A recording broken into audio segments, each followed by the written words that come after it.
নমস্কার বন্ধুরা, মধ্যবিত্তের হেসেলে আপনাদেরকে স্বাগতম।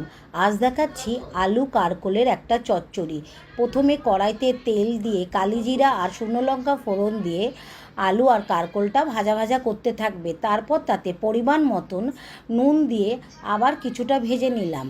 তারপরে কিছুটা ভাজা ভাজা হয়ে গেলে যখন দেখবে যে আলুটা আর কারকোলটা একটু নরম হয়ে গেছে, তাতে দিয়ে দিলাম 1 চামচ ধনিয়ার গুঁড়ো আর হাফ চামচ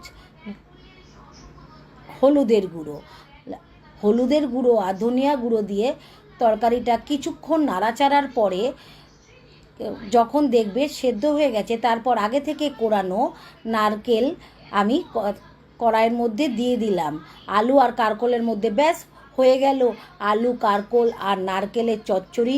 কেমন লাগলো বন্ধুরা কমেন্ট করে জানিও, আর আমাকে সাবস্ক্রাইব করতে ভুলো না কিন্তু।